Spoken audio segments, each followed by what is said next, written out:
Get out. Go. Why? Get out. But I need the money. Get out. Ugh.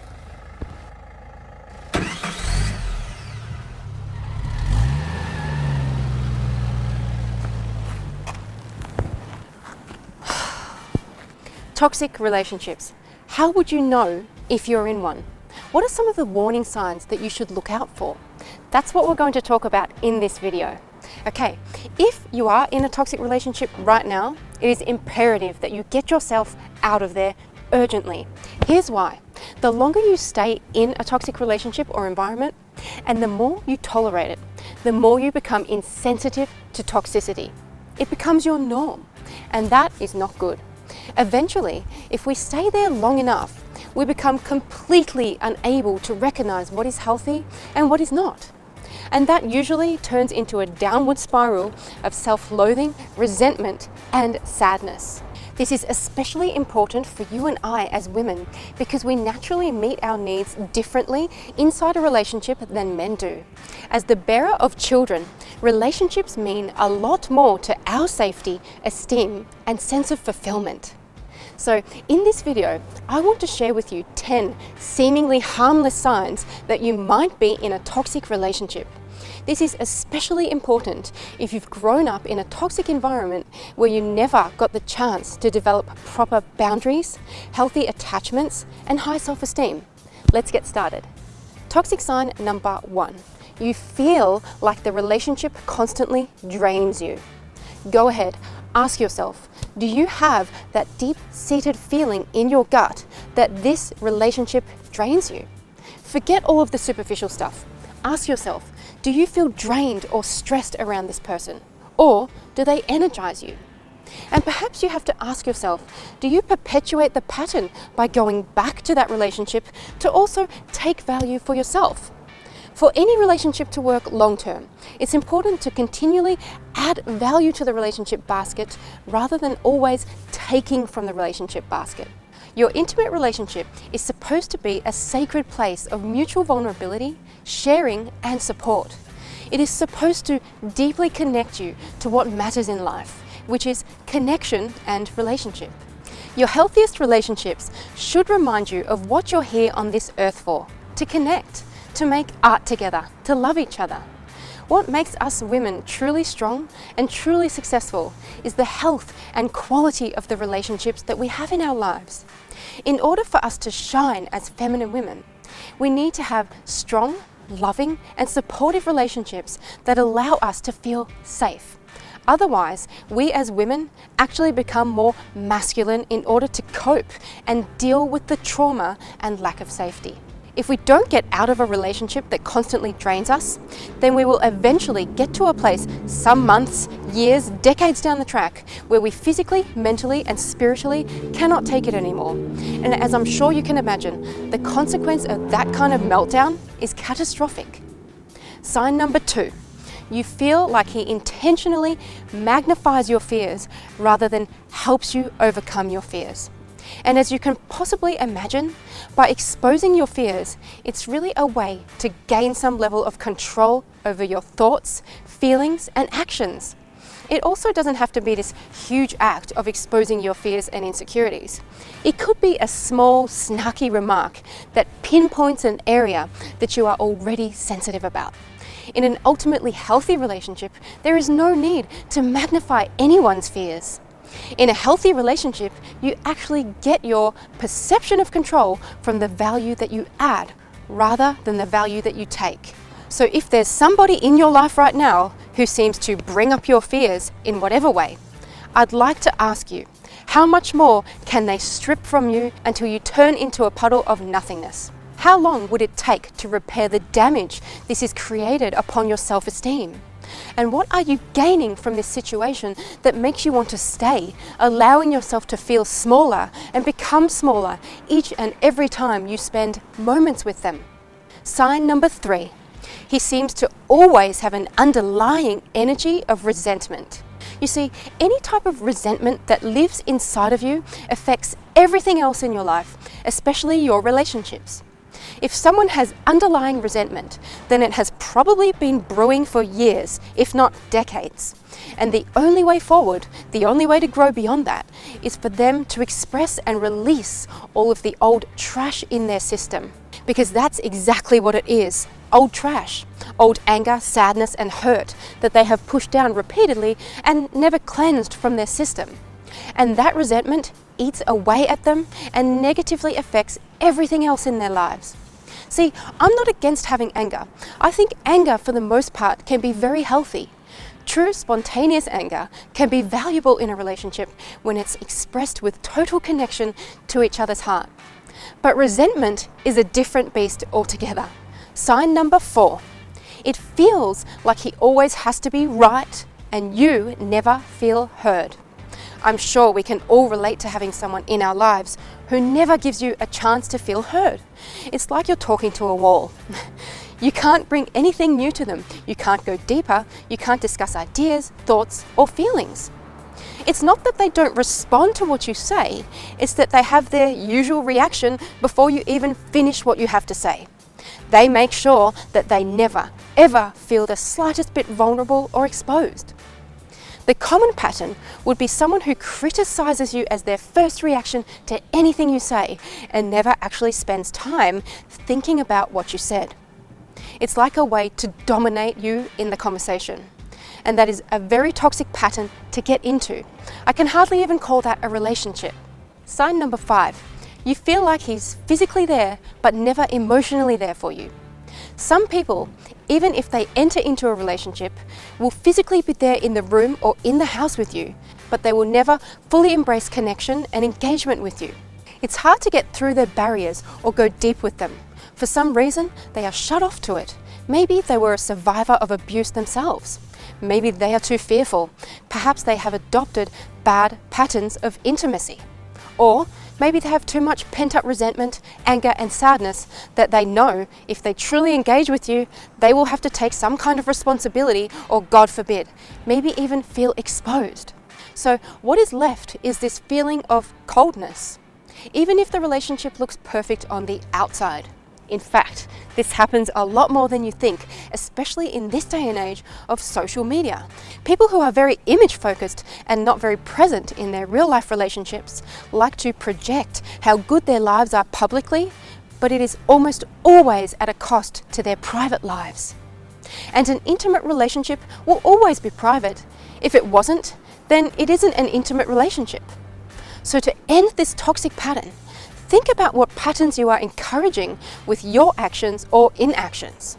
If you keep tolerating this year after year, decade after decade, then can you imagine how emotionally dead you'd be and how much soul-destroying loneliness you'd feel? Sign number 6. He has a million rules for you, but none for himself. This isn't just about double standards. It's about the pattern of being controlling. Ultimately, anything that seems or feels controlling is a value-taking behavior in a relationship. The more value-taking it feels to your heart, to your gut, and to your feminine intuition, the more toxic it is to your soul. Perhaps he has these rules for you because he prefers to make you his pet rather than making you his lover. It could be a tactic of concealment where he expects you to limit your exposure to other people and therefore not risk cheating on him with other men. In fact, the whole setup isn't about love, it's about power and control. And a relationship that is based on power and control is a toxic relationship in my books. Sign number 7. You find yourself always seeking his approval and validation, or he seems to always seek your approval and validation. Okay, so some level of approval seeking is normal, especially in a growing relationship where you're getting to know each other. But when your only real method of trying to connect is perpetual approval seeking because the other person doesn't really care about you, then you have toxicity rather than healthy. Whenever anyone perpetually seeks approval, this becomes a massive weight upon the shoulders of that relationship.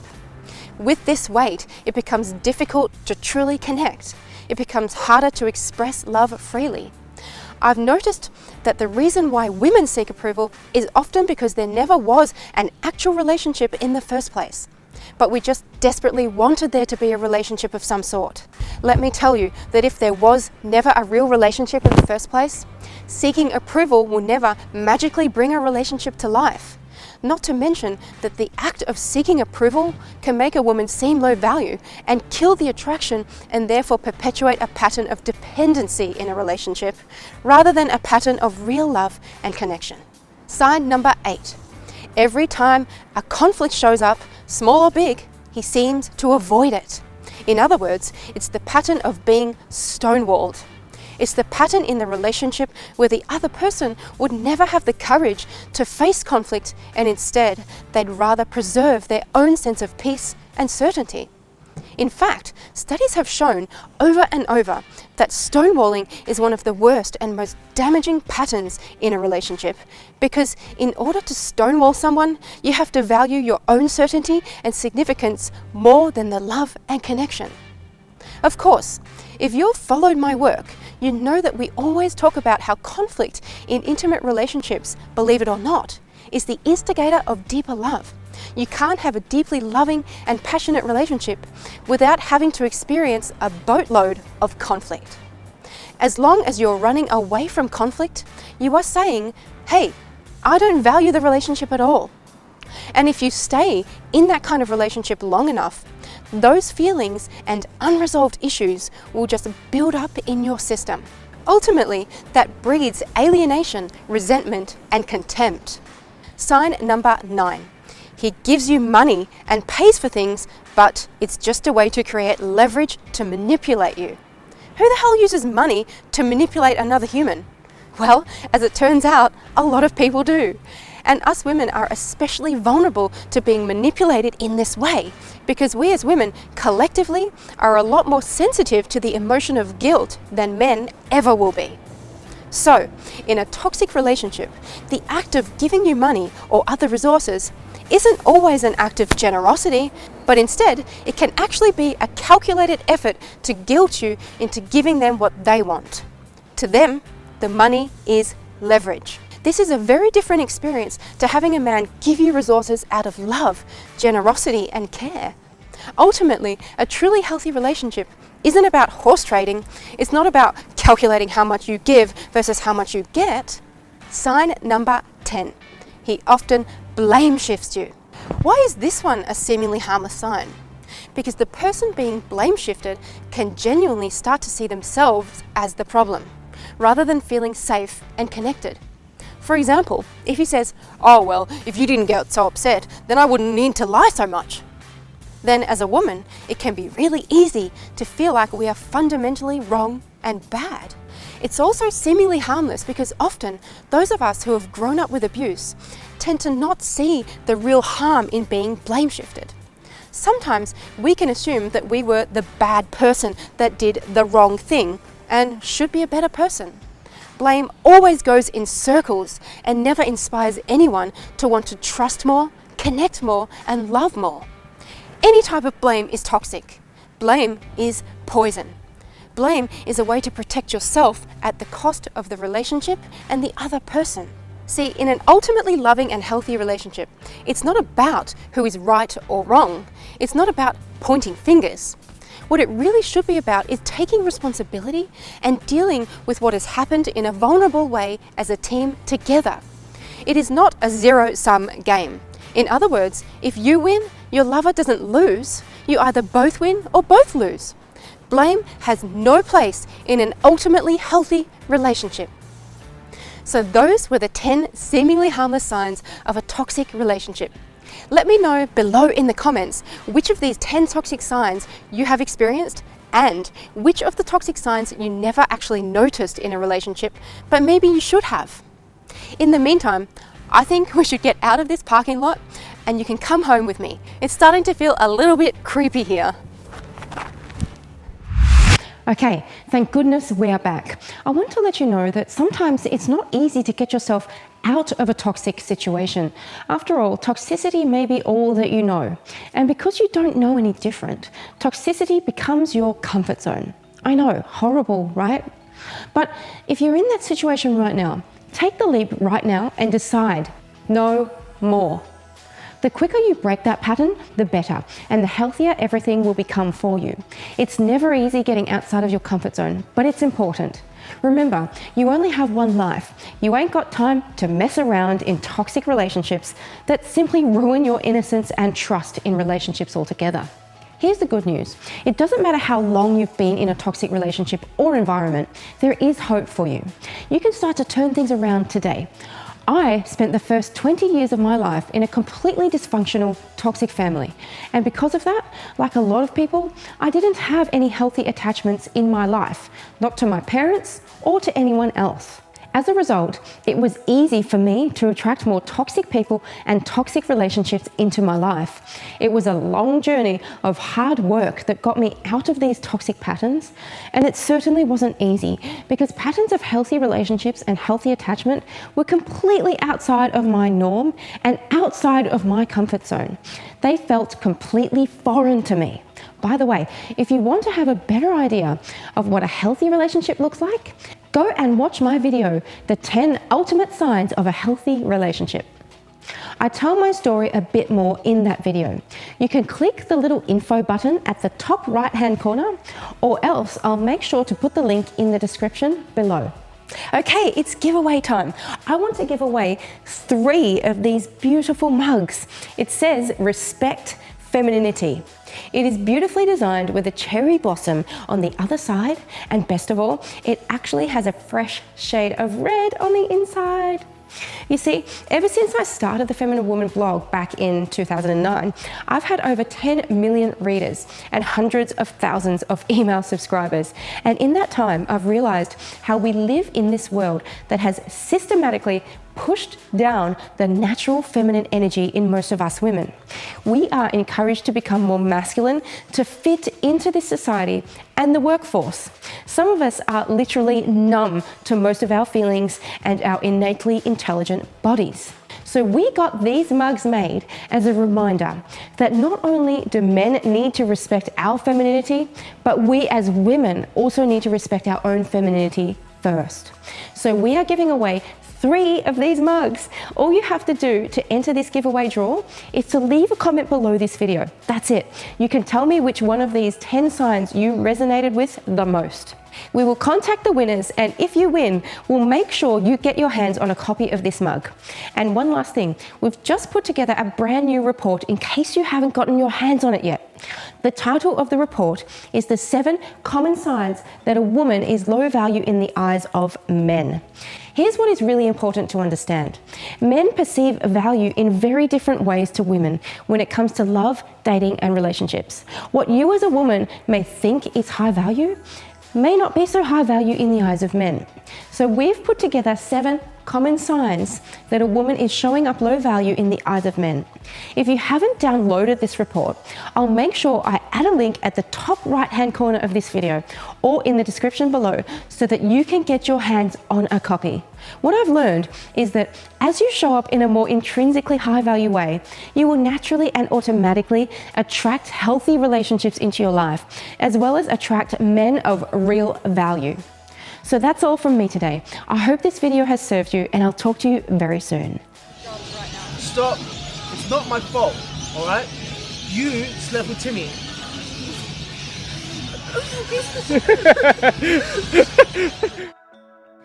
Oh, and before I forget, we've just started a brand new Facebook group as a way to bring our community of women together. Women on my blog have been asking for this since the Feminine Woman blog began in 2009. Better late than never, hey?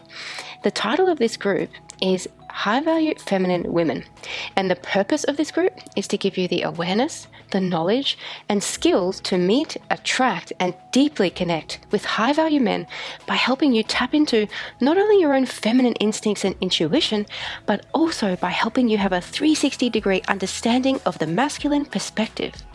So allow me to formally invite you to join us there inside this new Facebook group. I'll make sure to add a link in the description where you can join. Okay, finally, that's it, and I'll see you inside our group.